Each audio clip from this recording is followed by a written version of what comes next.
गर्दन पर लाल गमछा, माथे पर लाल टोपी, हाथ में संविधान की प्रति, दाएं बाएं आगे पीछे समाजवादी साथी और बीच में अगाध आत्मविश्वास से भरे अखिलेश यादव।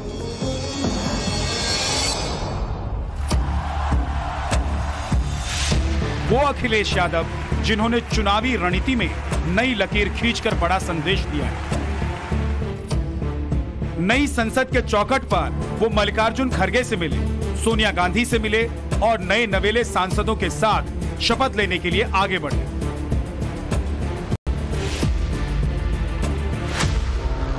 अखिलेश यादव जब संसद के अंदर गए तो सबसे आगे की कतार में उस राहुल गांधी के समानांतर बैठे, जिनके साथ मिलकर उन्होंने सबसे बड़े सूबे की सियासत में अप्रत्याशित लकीर खींची।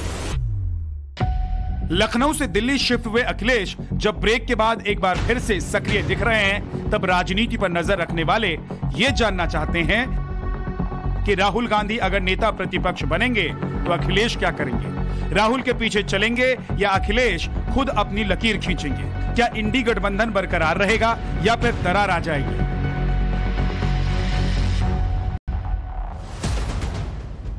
भविष्य की धुरी पर ये सवाल यूं ही नहीं परिक्रमा कर रहे हैं। इसकी वजह की जड़ में है आने वाले चुनाव,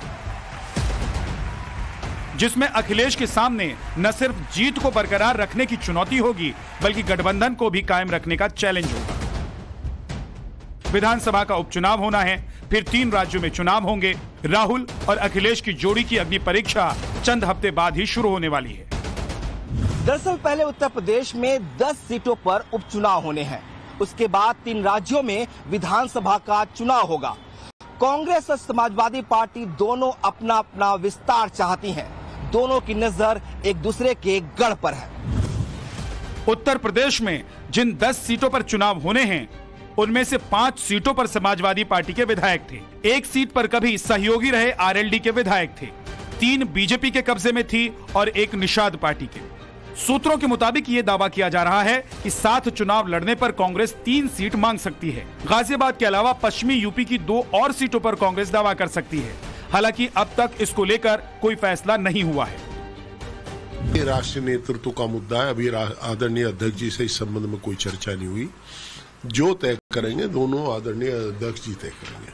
हमारी पार्टी में तो उनको अधिकृत किया गया था कलकत्ता अधिवेशन में, और आदरणीय राष्ट्रीय अध्यक्ष जी ही अधिकृत है, इसके लिए वही चर्चा करेंगे। उम्मीद यही है कि हम सब लोग जो, क्योंकि एक ही लड़ाई है हम सबकी, तो भाई इस लड़ाई को लड़ने का काम करें। यूपी को लेकर भले ही चर्चा नहीं हुई है, मगर साल के अंत में जिन 3 राज्यों में विधानसभा उपचुनाव होने वाले हैं, उनमें से 2 राज्यों पर समाजवादी पार्टी की नजर है।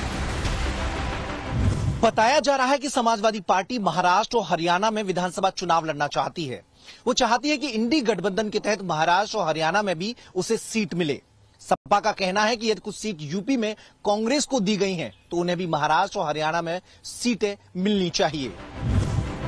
महाराष्ट्र में समाजवादी पार्टी पहले से ही चुनाव लड़ती रही है, जीतती रही है। उत्तर प्रदेश में सत्ता हासिल करने के बाद समाजवादी पार्टी के तब के अध्यक्ष मुलायम सिंह यादव ने अपनी पार्टी को यूपी से बाहर विस्तार करने की तैयारी शुरू की, तो पहली नजर मुंबई पर पड़ी।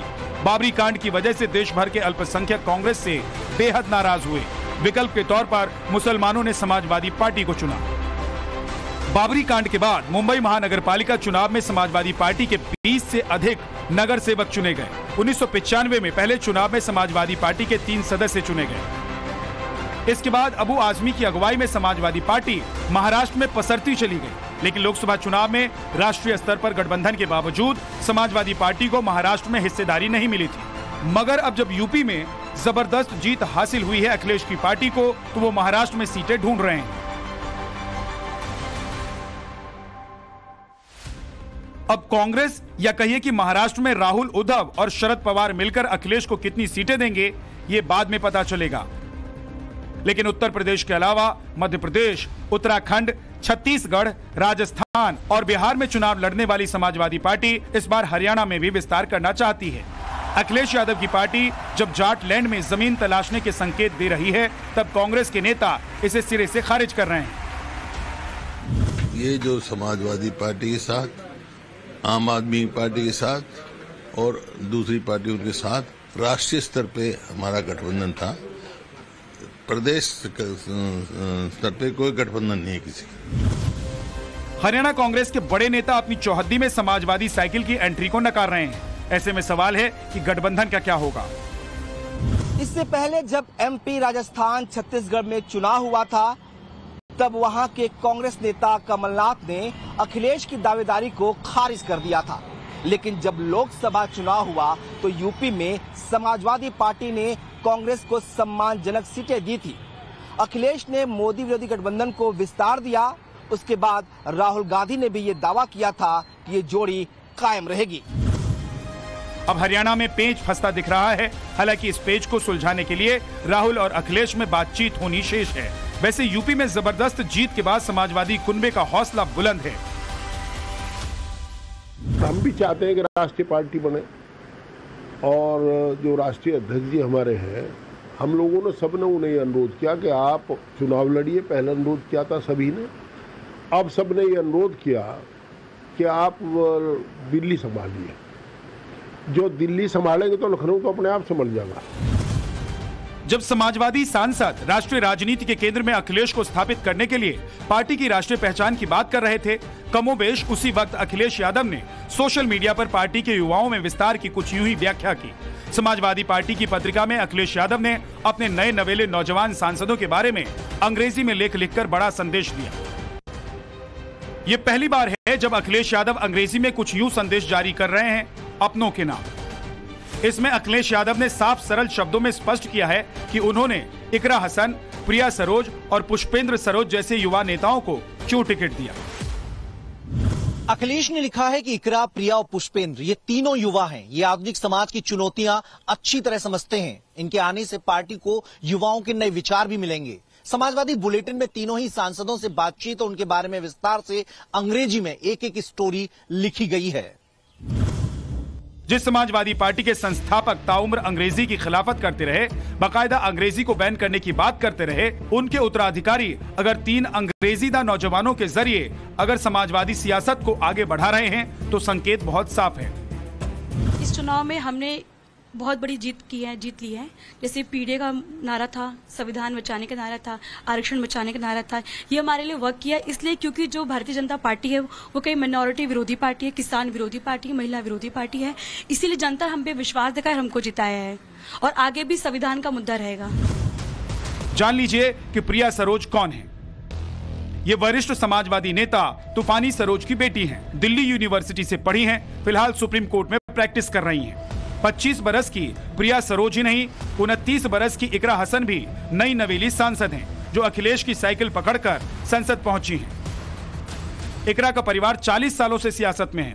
पूर्व सांसद मुनव्वर और तबस्सुम हसन की बेटी हैं। दिल्ली यूनिवर्सिटी के लेडी श्रीराम कॉलेज से पढ़ी हैं। लंदन की SOAS यूनिवर्सिटी से लॉ की पढ़ाई की है। पहली बार सांसद बनी इकरा हुसैन अखिलेश के एजेंडे को आगे बढ़ाने की बात कर रही हैं। इस चुनाव के परिणाम से जो ऊर्जा हमारी पार्टी को मिली है और पूरे ही विपक्ष को मैं कहूँगी मजबूती मिली है 2024 के रिजल्ट के बाद, तो मुझे लगता है ये कारवां चलता रहेगा और न सिर्फ उपचुनाव लेकिन 27 की हमारी तैयारी पूरी है और मुझे लगता है कि हम जरूर सरकार बनाएंगे। तीसरे हैं पुष्पेंद्र सरोज, जो 25 साल के हैं और ये भी लंदन से पढ़कर लौटे हैं। यूं तो पुष्पेंद्र सरोज भी खानदानी सियासत को साइकिल से आगे बढ़ा रहे हैं। जानकारों की माने तो इन तीनों नेताओं पर लंबा चौड़ा लेख लिखकर अखिलेश यादव दक्षिण भारत में भी अपनी पैठ मजबूत करने की कोशिश में हैं। अखिलेश अंग्रेजी के जरिए अपनी विचारधारा वाले लोगों तक पहुंचना चाहते हैं और अगर ये सोच है तो जान लीजिए कि ये राष्ट्रीय पार्टी वाले मकसद का विस्तार है। अब जरा समझिए कि राष्ट्रीय पार्टी बनने के लिए क्या क्या जरूरी है। किसी पार्टी को राष्ट्रीय दल का दर्जा हासिल करने के लिए 4 या उससे ज्यादा राज्यों में लोकसभा चुनाव या विधानसभा चुनाव लड़ना होता है। इसके साथ ही इन चुनाव में उस पार्टी को कम से कम 6% वोट हासिल करने होते हैं। इसके अलावा उस पार्टी के कम से कम 4 उम्मीदवार किसी राज्य या राज्यों से सांसद चुने जाएं, या वो पार्टी कम से कम 4 राज्यों में क्षेत्रीय पार्टी होने का दर्जा हासिल कर ले, या वो पार्टी लोकसभा की कुल सीटों में से कम 2% सीटें जीत पाए और वो जीते हुए उम्मीदवार 3 राज्यों से होने चाहिए। लोकसभा चुनाव में देश की तीसरी सबसे बड़ी पार्टी बनने के बाद सबसे बड़े सूबे में सियासत करने वाली समाजवादी पार्टी हर स्तर पर विस्तार में जुटी है। अखिलेश यादव उसी दिशा में आगे बढ़ते दिख रहे हैं। चुनावी नतीजे आने के बाद जिस अंदाज में वो लगातार मोदी सरकार पर आक्रामक हैं, जिस तरह उनका आत्मविश्वास बढ़ा हुआ है, उसके संकेत बहुत साफ हैं। मुमकिन है कि अखिलेश यादव को इंडी गठबंधन का संयोजक बना दिया जाए। अगर ये हुआ तो अखिलेश राष्ट्रीय स्तर पर खुद को स्थापित करने में एक और कदम आगे बढ़ जाएंगे। ब्यूरो रिपोर्ट, टाइम्स नाउ, नव भारत।